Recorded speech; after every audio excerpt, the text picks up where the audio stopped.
Bismillahirrahmanirrahim. Assalamualaikum warahmatullahi wabarakatuh. Alhamdulillahirrabbilalamin. Wassalatu wassalamu ala ashrafil anbiya'i wal mursalin Sayyidina wa maulana Muhammadin wa ala alihi wa sahbihi ajma'in, amma ba'du. Pertama-tama marilah kita panjatkan puja dan puji syukur kehadirat Allah Subhanahu wa ta'ala yang mana telah memberikan rahmat serta hidayahnya sehingga kita dapat menikmati kenikmatan yang telah Allah berikan untuk kita. Kedua kalinya sholawat serta salam tetap tercurah limpahkan kepada junjungan kita Nabi Agung Muhammad Sallallahu Alaihi Wasallam, karena beliaulah yang membimbing kita dari zaman jahiliyah menuju zaman yang terang benderang, yakni ad-dinul Islam wal iman. Di sini kami dari kelompok 10. Sebelumnya saya akan membacakan anggota dari kelompok 10 terlebih dahulu.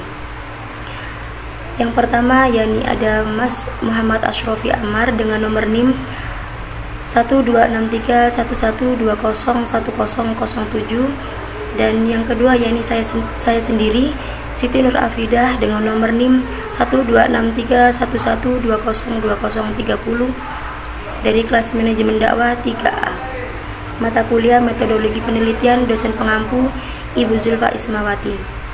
Di sini tema yang akan dibahas oleh kelompok 10 adalah teknik penulisan laporan dan proposal atau rancangan penelitian karya ilmiah kualitatif.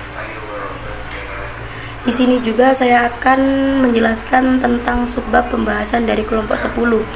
Yang pertama yakni pembahasan mengenai penulisan laporan penelitian. Yang kedua yakni pokok-pokok penting dalam laporan penelitian. Yang ketiga yakni prinsip-prinsip dalam penulisan laporan penelitian.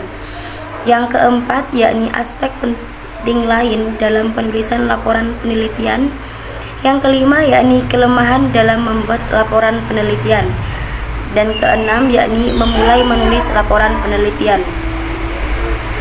Selanjutnya pada subbab 1 sampai 3 akan dipaparkan oleh saya sendiri, Siti Nur Afidah. Subbab yang pertama adalah pembahasan mengenai penulisan laporan penelitian.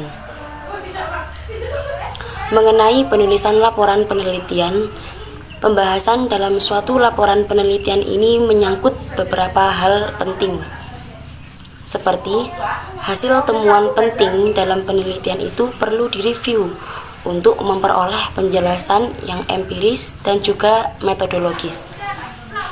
Kemudian setelah itu, temuan-temuan penting itu dibahas berdasarkan teori yang digunakan dalam penulisan ini.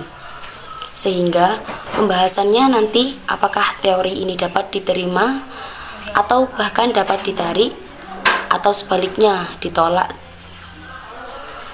Materi-materi penting dalam pembahasan dalam suatu laporan penelitian sebagai berikut. Yang pertama, temuan dari hasil penelitian. Yang kedua, teori yang digunakan dalam penelitian. 3. Hasil penelitian orang lain. 4. Gagasan-gagasan orang lain yang diketahui. 5. Pendapat-pendapat pribadi penulis. Dan yang terakhir yakni bahan-bahan sekunder. Dan pembahasan yang kedua adalah pokok-pokok penting dalam laporan penelitian.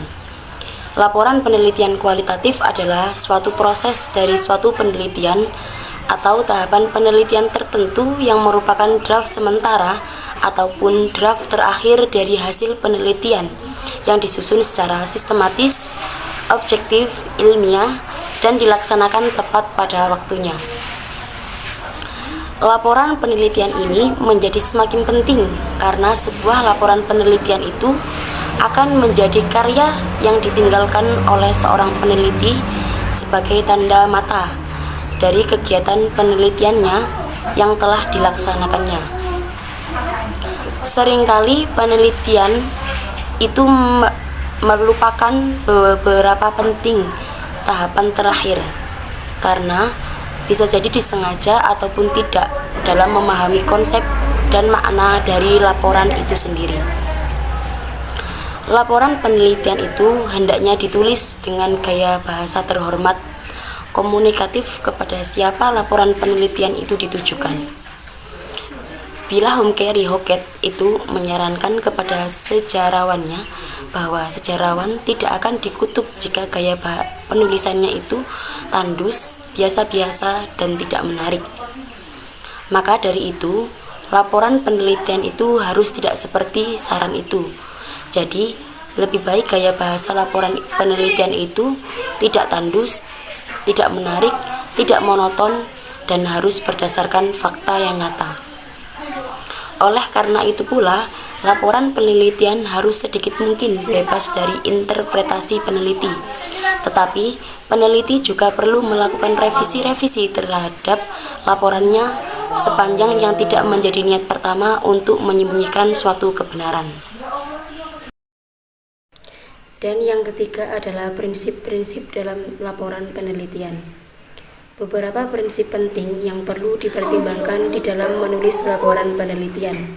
Beberapa prinsip yang dipaparkan berikut ini merupakan hasil ramuan dari prinsip-prinsip yang dikemukakan dalam karyanya Lincoln dan Guba, yang kedua yakni Bogdan dan Bigland, yang ketiga yakni Moleong, yang keempat Nasution, 4 Patan, 5 Faisal, 6 Susilo, dan yang ketujuh yakni Burhanuddin. Yang pertama yakni laporan penelitian harus memiliki struktur yang koheren antara bagian yang satu dengan bagian yang lainnya. Yang kedua yakni laporan penelitian tidak sama dengan rancangan atau proposal penelitian.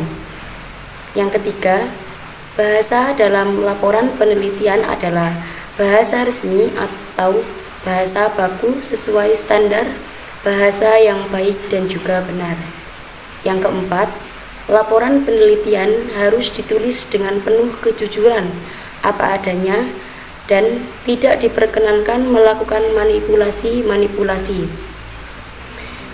Yang kelima adalah laporan penelitian ditulis sesuai jangkauan penelitian yang telah ditentukan serta berdasarkan data yang berhasil dikumpulkan. Yang keenam yaitu laporan penelitian perlu untuk selalu melakukan pengecekan ulang data yang ada untuk menghindari kesalahan-kesalahan dalam membangun analisis dan penarikan kesimpulan. Dan yang ketujuh yakni laporan penelitian sosiologi hanya memberi peluang untuk dikaji ulang oleh peneliti-peneliti lain.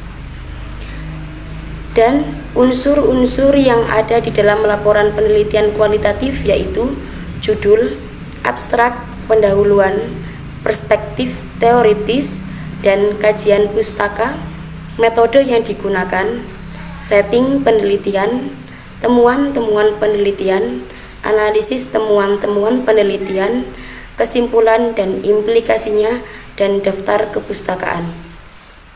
Dan untuk pembahasan selanjutnya akan dijelaskan oleh rekan saya yang bernama Muhammad Ashrofi Amar. Terima kasih.